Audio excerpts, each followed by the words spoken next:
Hey everyone, Rat Dog here and welcome back. Okay, today I'm gonna show a couple of horde bases that you as a beginner can have built by day 7 with not much trouble at all, and you'll be completely safe. So the first base I'm gonna show you is the Pillar 50 base. And that is this base right here. You get the Pillar 50, that's why it's called the Pillar 50 base. And you fight it from the inside. You could line spikes all the way around and spikes up here in case the spiders want to try and crawl up. But the only way in is you have to build yourself either a tunnel getting in there, or you just get this little ramp and then you jump across. And if you're worried about maybe zombies trying to get across, they really can't, but you could always just sit here and make a little, come on, you can make a little hatch door that'll stop them. And then you come down here and you fight from in here. Now with these Pillar 50s, you can hit them, but you have to get like real close to them and they can hit you back. And sometimes if you're just off a little bit, see, it shows like there that I'm hitting them, but every time you actually try to move around, a lot of times you'll see you end up hitting your base. So then you gotta try to line up directly and hit them. I mean, it's good melee base. I rate it about a 7, but once there's a lot of zombies and you're trying your hardest to get right directly in the middle, if you're off a little bit, you'll hit. So then you end up shooting. But if you're limited on ammo, you have a bow and a decent club, then this is a good base to start with. And of course you can upgrade it as the weeks go by.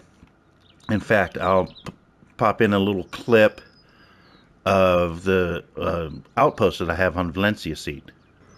Okay, so here's what this pillar base looks like. The Pillar 50 base looks like when it's upgraded. Now, this is just an outpost. If this was my regular horde base, this wall would be out probably 3 more blocks. And I'll show you what I did down there. But when I made this, I made it all concrete and steel because this is, late game. I still got to finish that corner. I think that corner over there. I'm not quite finished. Let's show you what it looks like from underneath. Okay, so I made a little outpost here, and to repair it, I don't have any steel on me, but you get underneath it and you'll be able to repair it from here. And sometimes you can even loot the bodies when they're a little cockeyed. Right there, you can get to some bodies. But you just come in here, and when it's a lot easier when it's more than 3 wide. When it's 3 wide, you can still get to these and repair it from above. But if you have it like 5 blocks, it's hard to get to every one of them, especially the ones in the corners. So this way, I could get to every single one of them. Even these ones in the corners, I can get to and repair them. If they were 5 blocks out, you wouldn't be able to do it from above. So this is just a good way to be able to repair everything. Okay, so that's this base. You could also fight them from above if you really want to. If you have a decent amount of ammo, you could fight them from up here. Pow, pow, pow, pew, pew, pew. I don't have a gun on me, so. But that's the first base. Now let me show you the second base. Okay, so there's the first base. The second base is a tower base. Now I didn't make this one too tall, but you could definitely make it taller. It'd be to your advantage. It's basically just a solid square. You have to have an entrance in here. So we'll probably fall on the spike because I put that spike there accidentally, but let's jump and get up. And this base is if you have a lot of ammo. It's not really solid. You could, again, you could dig down and have your base underneath it and just come up here via ladder. But this is the base when you have guns and you have a lot of ammo. They can't get to you. You just sit here, up here, shooting them. You're gonna lose some loot. You're gonna lose some bodies. They are gonna explode. But as long as you move around, they'll kind of follow you. So you just basically have them follow you around. When you get too many bodies piled up, then you just kind of go over here, let them walk this way, and then you just casually cruise down, and most of the time they will follow you. So that's this base. Let me show you the next one. Okay, so the next one is relatively similar to this one. We call it a pillar base. And there's two different ways you can build it. Here's the first example. You build yourself a little ramp going up, and then you could put your upside down log spikes as the floor, so that way when these break, they'll keep getting damaged on the spikes. You're using this barbed wire because if you just had a solid floor without any of the spikes, even with these spikes, what they're going to do is they're just going to run back and forth. Boom, boom, boom, boom, back and forth, and it's going to be hard to hit them. With the spikes and the barbed wire, it slows them down. So then you could take aim, and again, this is another one that you have to have a decent amount of weapons because you're going to be fighting them from the top. And I got the ladder going up here. I'm not going to go up there because you basically know what that looks like. So they're going to come in here, and they're going to slow down. Now you can make this in a couple of different ways. You can make it like this, or you could turn it into a floating base, like this. And there's two different ways of making the floating base. You use plates. You put one plate on the bottom, and the next plate on top, and then you build on top of that. It's the same concept, and the good thing about these is, as you know, you get through this on day 7. Day 14, you just add to it. Kind of like what I did here. You build another one right here, and you connect it. And then you can you get rid of these, and you can line the same thing and make it a large base. I didn't bother putting the floor or anything there because it's here. You know what it looks like. Or you could do it just like this. No spikes at all. And there's two ways. This is the same thing. You put a plate on the bottom, then a second plate on top, another plate on top of that, and then you can build up from there. And like I said, you start with this one square, and then you could build, you know, a section going this way, a section going this way, and that way, and your base just becomes bigger over time. Now, this is not something that you want to have an underground base with, unless you put your entrance like right here or something. And again, you're going to use a lot of ammo. But the floating base is good because what they'll do, zombies will just come, they don't have anything to hit. So they'll just, they'll run right underneath it. They got nothing to hit. So you don't have to worry like this one. They may, get caught right here and start hitting your corner. But with the floating base, you don't have to worry about that. They'll just run right through it and then get into here. So the final base that I'm going to show you today is my favorite base, period. It's my favorite base on the console. If you don't have any weapons, all you have is a club and maybe an arrow, the best base you could have is a toothy base. Now there's variations of this base. There's people that make it, they use this pole and they run the pole right across there too. And if you do that, then you need to build an entrance, whether it's underground or it's like that one over there where you jump up, or you put a ladder and a hatch. But a toothy base, they can still get in, but it's very rarely. And most of the time, it's a crawler that's down here, and another crawler gets on top and they slide through. Sometimes A Zed will jump on top of the crawler and then be able to get in. But that's one Zed. You can handle one Zed. So to get in this base, and you could do it from any side.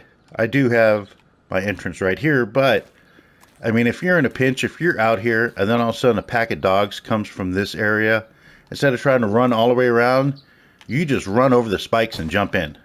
And boom, you're in. You may lose a couple of points for bleed damage, but who cares? Your ass is safe. And they will not get in. They'll crawl up right here. Now, you cannot have anything in this first row unless you dig down one. If you dig down one, you can put your upside down log spikes. If you place a block there, they will get on the block and they'll get in.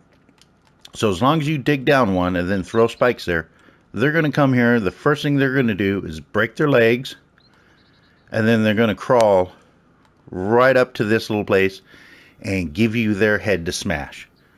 And it's great because you could loot as you're doing Horde Night. Because you sit here and you're jumping up and down, you're trying to figure out where everything is. They come up, they lose their legs, you smash them in the face. And because they'll stick their head way out here, you're not going to be hitting that at all. So you smash them in the face, they die right there. You loot their body, and then you could even, if you don't need the bones and rotten flesh and stuff like that, then you just smack them with your club and they disappear. And you repeat, rinse and repeat for the entire Horde Night. You will lose some loot, but you're not going to lose that much loot at all. So, like I said, this is my favorite base. And then from here, I've already got the part where I keep my base underneath here. Now, you could either dig to bedrock where the screamers can't sense you, or you could just build it right here.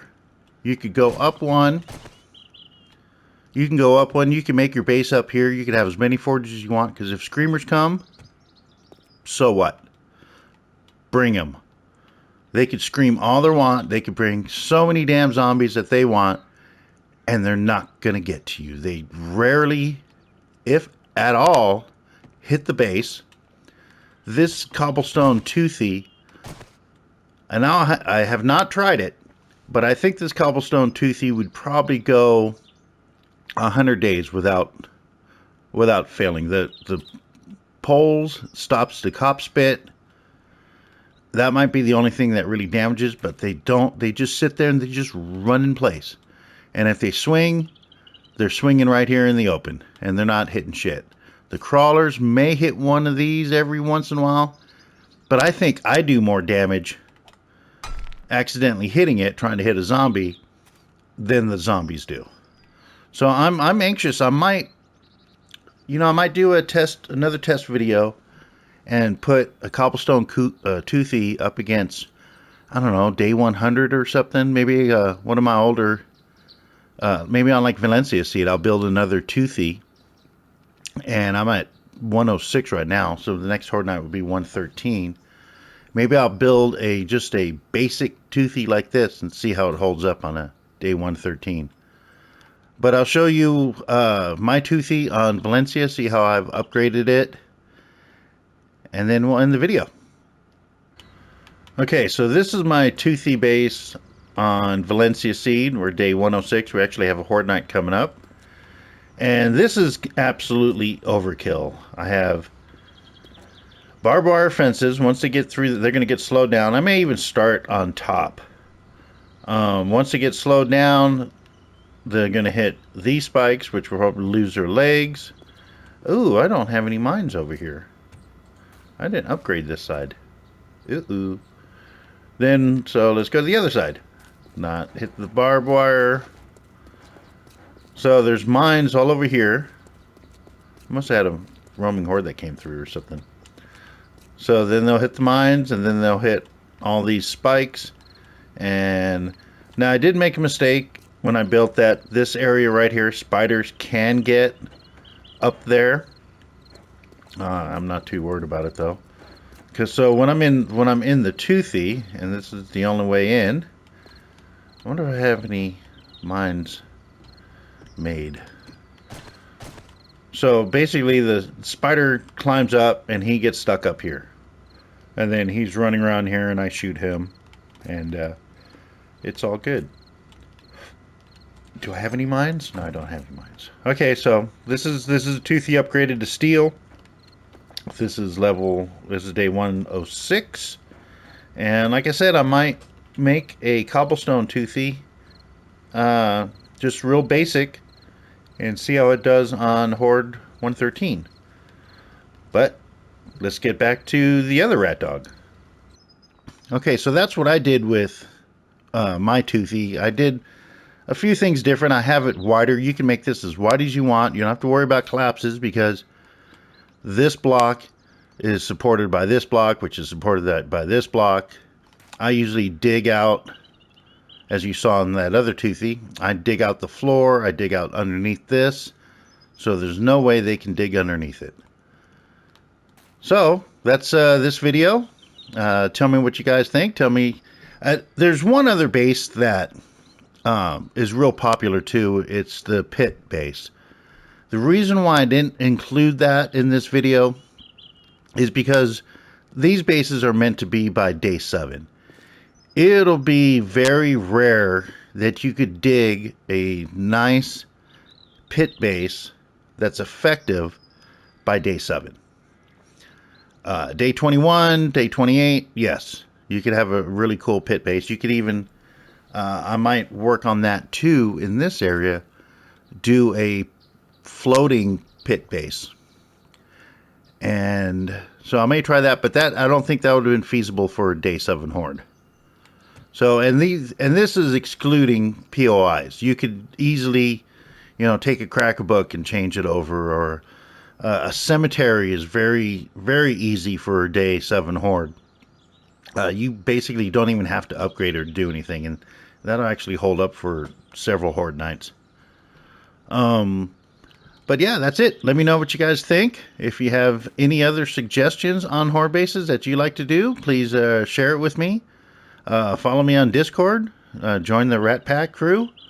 You could post your videos there, or if you have any pictures of your Horde bases, I'd love to see them. You can throw that in there. And so thanks for watching, everybody. So as always, stay safe and peace out.